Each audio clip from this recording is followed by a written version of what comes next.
Hey everybody, it's Craig, also known as OC, the other Craig, coming to you live from GP Rod and Customs. Today we're going to show you how to do a single 10-inch JL audio enclosure underneath the seat of a Dodge Ram.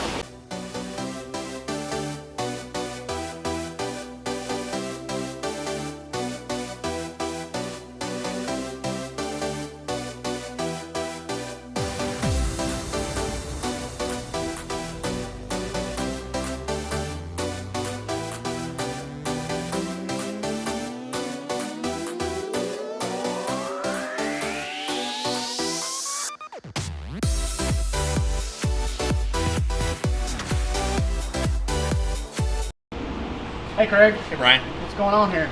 Well, customer brought us this truck. He had a prefab wooden box in it with two 10s, vented. Wasn't happy with the sound, so what we're going to do is we're going to take a single 10, do a fiberglass enclosure, give him his storage space back on one side, and much better sound. Makes a lot of sense. Gaining a lot more room by doing the fiberglass. Absolutely. And what we can do for other customers is we can do a single 10 on this side, a single 10 on that side. If they want something a little bit deeper, we can do a different woofer and get more sound, or we can go all the way and do a double, with fiberglass, and we just gain a lot of airspace that way. Maybe you could do a 12, maybe? We could probably do a 12 with the double box, yeah. All right, and can you explain how you do this? What you got going on so far? What I did so far is I cut my fiberglass trim ring that is going to sit in here just like this. Of course, we'll mask it all off and clean everything up, get it ready to lay down, do the fiberglass work. And I just happen to have one that I've already done to show you what it looks like. Basically, that becomes the base of our enclosure. That's awesome. Good fit. Yep. That's the good thing about fiberglass. It's getting a perfect fit and it's taking up, using up as much airspace as possible and giving us a maximum. Taking up very little room. Yep. So how much room do you have under the seat? Once you put your baffle on there, do you have room to right now, stack it up and decorate? We can go as much as 3 inches from the bottom measurement all the way up. I'm not going to do that on this one because we don't need that much airspace. I'm only going to do another layer of 3/4, which will give us 1.5 inches for our actual enclosure, and then probably another 1/2 inch to give us our design work on top. That's awesome. So for a customer that wants a little bit more of a high-end box, you actually be able to stack some baffles together and actually make a design function. Sure, we could even put a lighted plexiglass trim ring around it, the backlit, on one of the layers, and like I said, go as much as 3 inches tall. That's awesome. Before, and still have room for the excursion of the woofer without hitting the bottom of the seat. Customer on a level.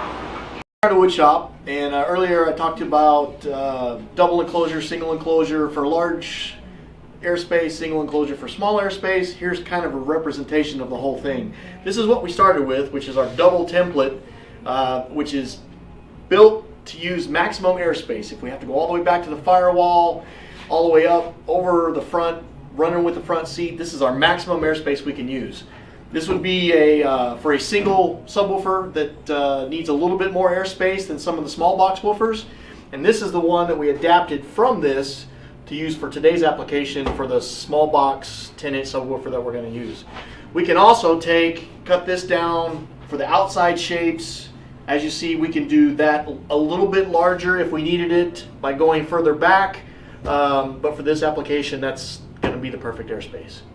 Our next step is to cut some more wood, make our baffle layer for the single sub box, so we have some place to mount the subwoofer, and then we'll do our trim work.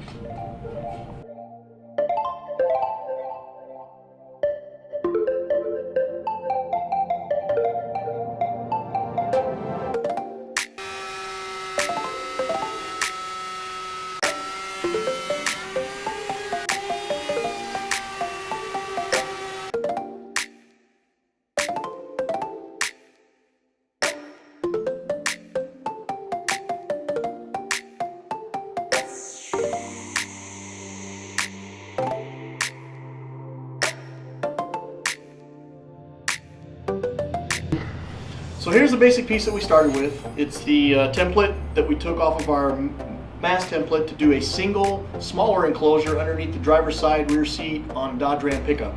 We're going to use a JL Audio 10TW1, and we pulled the template off of that from our template wall over here that has all of our magic on it.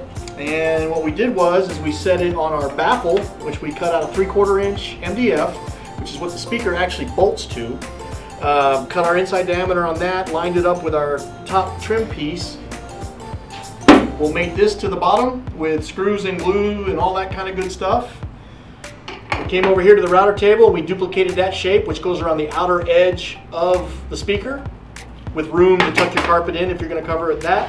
And this is our top trim piece, which we're going to cut some designs in, use the router with some camper bits and roundovers, and I'm just kind of playing with the design here. But ultimately what's going to happen is once we get that built, it's going to attach to the top of this, and then at that point we're ready to carpet it and put it in the truck. Sounds like you got a plan of what's going on here. Well, It looks pretty good. Yeah, well, it's getting there. It's a work in progress, but we're almost there. Yeah. Well, ain't nothing to it but to do it. But you know what I don't understand? What's that? How'd you get taller than me all of a sudden? I don't know. All you gotta do is step up. That's good. Well, the box turned out really nice. We're gonna want everybody to tune in and see the finished product on Instagram.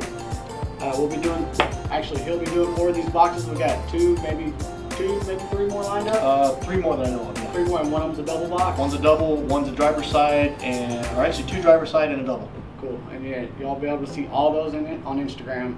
So if you like that, subscribe to our channel, like it, turn on the notifications so you know when that's happening, and always share the knowledge.